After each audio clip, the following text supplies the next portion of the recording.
Hello everyone. सो आज के quick concepts में हम बात करेंगे डीएनए रेप्लिकेशन के बारे में और 10 मिनट के अंदर इस टॉपिक को डिटेल में समझेंगे। ये टॉपिक आपकी एग्जाम पर्सपेक्टिव से बहुत इंपॉर्टेंट है। एक क्वेश्चन डेफिनेटली इससे पूछा जाता है। तो चलिए देखते हैं व्हाट इज डीएनए रेप्लिकेशन।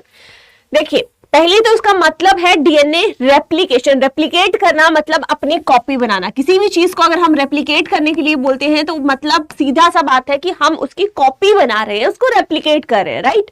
तो अगर हम डीएनए रेप्लिकेशन की बात करते हैं तो यहाँ पे क्या होगा, कॉपी बन रही है। किसकी? डीएनए की कॉपी बन रही है। मतलब आपकी बॉडी में जो एक डीएनए है वो अपनी कॉपी बना के 2 डीएनए यहां से बनाएगा। ये एक जो है यहां से 2 डीएनए आपके बनेंगे, ठीक है। तो इसी प्रोसेस को हम बोलते हैं दैट इज डीएनए रेप्लिकेशन। अब ये प्रोसेस क्यों इंपॉर्टेंट है, क्यों हमारी बॉडी में ये प्रोसेस हो रही है? क्योंकि इससे जेनेटिक इंफॉर्मेशन जो है वो पास होती है।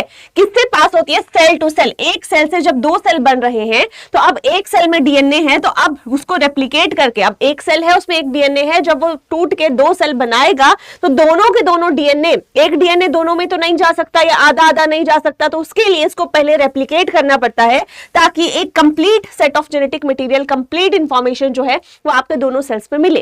तो that is why genetic information की पास होने की इंश्योरिटी को ये मेंटेन करता है। थर्ड इंपॉर्टेंट पॉइंट है कि इसका नेचर कैसा है, सेमी कंजर्वेटिव है। मतलब जब भी ये डीएनए रेप्लिकेट होगा, कौन से मैनर में होगा? Semi conservative. अब सेमी वर्ड बेटा यहाँ पे होता है हाफ। मतलब पेरेंट का जो पार्ट है वो सिर्फ और सिर्फ आधा ही होगा, पेरेंटल का स्ट्रैंड, एंड एक जो है वो आपका नया स्ट्रैंड यहाँ पे देखने को मिलेगा, ठीक है। जितनी भी डीएनए रेप्लिकेशन होगी उसमें एक आपको ओल्ड स्ट्रैंड मिलेगा एंड एक जो है वो आपको न्यू स्ट्रैंड यहाँ पे देखने को मिलेगा। इसी को हम बोलते हैं that is the semi conservative mode of replication. Now अब इसमें कुछ इंपॉर्टेंट पॉइंट्स हैं, जैसे कि इसका टाइप कैसा है बेटा, सेमी कंजर्वेटिव है, तुम्हें याद रखना है। लोकेशन बहुत बहुत इंपॉर्टेंट है, 1 मार्क में भी पूछी जा सकती है। तो लोकेशन अगर हम दोनों में बात करें, यूकैरियोट्स एंड प्रोकैरियोट्स में, अब देखिए प्रोकैरियोट्स में कोई भी न्यूक्लियस नहीं होता है ना, आपके ये कोई भी वेल डिफाइंड न्यूक्लियस नहीं है, ओनली साइटोप्लाज्म है। इसीलिए प्रोकैरियोट्स में ये प्रोसेस कहां पे हो रही है? साइटोप्लाज्म में ही होगी और ऑप्शन नहीं है। लेकिन हम लोगों में यूकैरियोट्स में ऑप्शन है। तो ये प्रोसेस बेटा आपको न्यूक्लियस में देखने को मिलती है, ठीक है। डीएनए रेप्लिकेट कहां पे करेगा? खुद को न्यूक्लियस में करेगा, और प्रेजेंट भी कहां होता है? न्यूक्लियस में ही होता है। टाइमिंग क्या है डीएनए रेप्लिकेशन की? यूकैरियोट्स में अगर मैं बात करूं that is S phase of the cell cycle. अब आपको पता है सेल साइकिल में आपके डिफरेंट फेज होते हैं ना, एक आपका इंटरफेज होता है और एक जो है that will be your mitotic phase, ठीक है। तो अब जो आपका माइटोटिक फेज है ना, माइटोटिक फेज है बेसिकली, उसमें तो आपका डिवीजन वाला फेज आता है, लेकिन इंटरफेस में भी आपका यहाँ पे G1 S G2 है ना एंड G0 भी आता है। तो S फेज जो है बेटा यहाँ पे रेप्लिकेशन होती है डीएनए की। तो ये इंपॉर्टेंट पॉइंट है। नेक्स्ट आपका कुछ यहाँ पे आपको प्लेयर्स को जान लेना है कि मेन एंजाइम्स इस प्रोसेस में कौन सी होती है।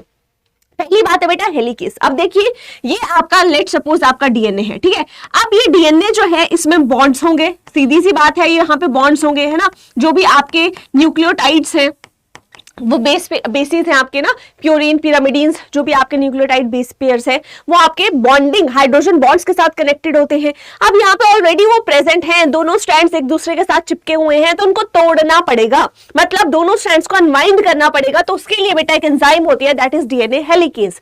अब देखिए होगा क्या, लेट सपोज ये यहाँ से 2 स्ट्रैंड्स जो थे ये आपके अनवाइंड हो चुके हैं, है ना। यहाँ पे अनवाइंडिंग हो चुकी है, यहाँ पे बॉन्ड्स टूट चुके हैं।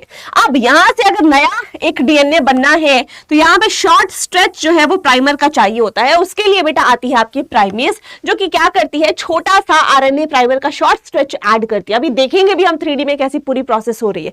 फिर आती है आपकी मेन एंजाइम दैट इज बेटा डीएनए पॉलीमरेज 3। अब ये क्या करेगी, डीएनए पॉलीमरेज 3 न्यूक्लियोटाइड ऐड करना स्टार्ट कर देगी, ठीक है। ऐड करना स्टार्ट कर देगी मतलब नए नए स्ट्रैंड जो है वो उसकी सिंथेसिस आपकी स्टार्ट हो रही है। कौन सी डायरेक्शन में करती है बेटा? बहुत बहुत बहुत important, that is 5 prime to 3 prime. इसी डायरेक्शन में ये आपके न्यूक्लियोटाइड्स ऐड ऑन करना स्टार्ट कर देती है। कौन सी एंजाइम है बेटा? DNA polymerase 3। बहुत बहुत इंपॉर्टेंट है, याद रखना है तुम्हें। नेक्स्ट है डीएनए पॉलीमरेज 1। क्या करती है, जो यहाँ पे आरएनए प्राइमर पहले ऐड हुआ था फिर उसको हमने रिमूव करना है। क्यों? क्योंकि हम डीएनए को कॉपी कर रहे हैं, आरएनए को नहीं कर रहे, ठीक है। तो उसके लिए हमें यहाँ पे रिमूव करना पड़ेगा, तो उसके लिए कौन है बेटा, डीएनए पॉलीमरेज 1 आती है, that is replace DNA primer. फिर बेटा एक आपके जो स्ट्रैंड्स बनते हैं उसमें एक तो कंप्लीट बनता है, एक में थोड़े थोड़े ब्रेक्स आते हैं। तो एक को हम लीडिंग स्ट्रैंड बोलते हैं, दूसरे को लैगिंग बोलते हैं, जिसमें ब्रेक्स आ रहे हैं। अब ब्रेक्स हैं, ब्रेक वाला स्ट्रैंड तो हमें नहीं चलेगा, ब्रेक वाला डीएनए नहीं चलेगा, तो उसको ज्वाइन करने के लिए बेटा कौन सी एंजाइम यहाँ पे आती है, दैट इज लाइगेज। वो क्या करती है, डीएनए फ्रेगमेंट्स को ज्वाइन करने का काम करती है। एट लास्ट कोई भी सुपर क्वाइलिंग अगर इस प्रोसेस में आ रही है तो उसके लिए एक एंजाइम होती है, दैट इज टोपोआइसोमरेज। वो आपका सुपर क्वाइलिंग, नेगेटिव पॉजिटिव दोनों सुपर क्वाइलिंग को रिमूव करने का काम करती है। Now moving on to the main process, steps क्या क्या रहते हैं, 3 स्टेप्स हैं, इनिशिएशन, इलॉन्गेशन एंड टर्मिनेशन। तो इनिशिएशन में बेटा क्या होता है, सबसे पहले स्टार्टिंग होगी, ठीक है। तो let's suppose this is your DNA, ये जो है अगर ये आपका डीएनए है, तो अब सबसे पहले क्या होगा, एक ऐसा पॉइंट होगा इस डीएनए में जहां पे आपकी डीएनए रेप्लिकेशन स्टार्ट होगी, मतलब जहां से बॉन्ड टूटना स्टार्ट होंगे। अब बॉन्ड टूटना स्टार्ट होंगे, उस पॉइंट को हम एक नाम से मेंशन करते हैं बेटा, दैट इज ओराई, ओरिजिन ऑफ रेप्लिकेशन। अब ये पॉइंट जो है ये बहुत इंपॉर्टेंट है, क्योंकि यहीं से ही रेप्लिकेशन स्टार्ट होती है, हर कहीं से नहीं हो जाती। अब जैसे ही ये पॉइंट मिल जाता है, अब यहां पे सबसे पहले सोचो कौन सी एंजाइम आएगी, सबसे पहले आएगी बेटा हेलिकेस। क्यों, क्योंकि उनको बॉन्ड्स को ब्रेक करना है, तोड़ना है, दोनों स्ट्रैंड्स को अलग अलग करना है, ठीक है। यहाँ पे हेलिकेस आ चुकी है, हेलिकेस ने अनबाइंड कर दिया है डीएनए के डबल हेलिक्स को, और कैसे किया है, हाइड्रोजन बॉन्ड्स जो है उनको तोड़ के बेटा, उनको ब्रेक करके।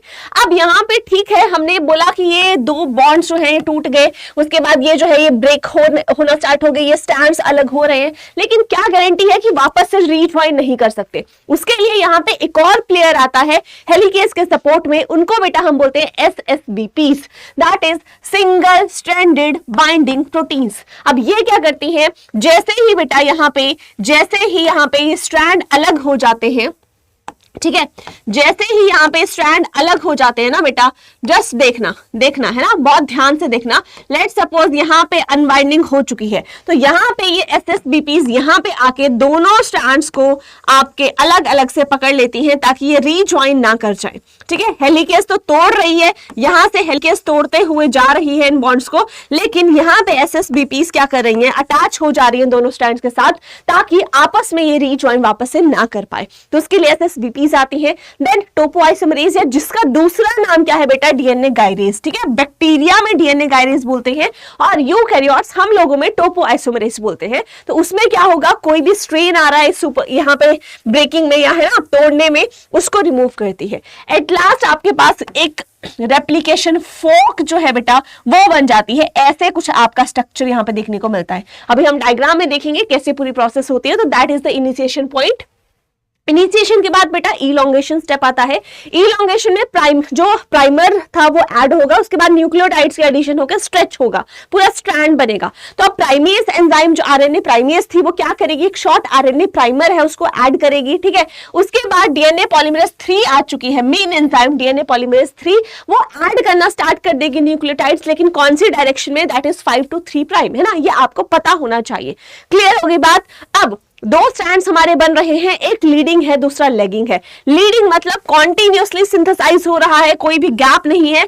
ये जो लेगिंग स्ट्रैंड है मतलब डिसकॉन्टिन्यूअसली आपका सिंथेसाइज हो रहा है ना, मतलब यहाँ पे गैप जो है वो बेटा आपको देखने को मिलने वाले हैं। So that is the lagging strand. अब यहाँ पे ये फोक को फॉलो करता है, ठीक है। जैसे लेट सपोज ये आपकी रेप्लिकेशन फॉर्क बन रही है, एक जो है वो नॉर्मल बनेगा और दूसरा जो है वो ना थोड़ा थोड़ा ऐसे करके बनेगा। तो ऐसा एक स्ट्रक्चर आपको देखने को मिलेगा। और यहाँ पे जो ये फ्रेगमेंट्स बन रहे हैं ना, यहाँ पे ये फ्रेगमेंट्स बनेंगे लेगिंग स्ट्रैंड में, उन्हीं फ्रेगमेंट्स को हम क्या बोलते हैं बेटा, दैट इज ओकाज़ाकी फ्रेगमेंट्स, ठीक है। इनको क्या बोला जाता है, ओकाज़ाकी फ्रेगमेंट्स बोला जाता है। तो बहुत इंपॉर्टेंट है ये भी।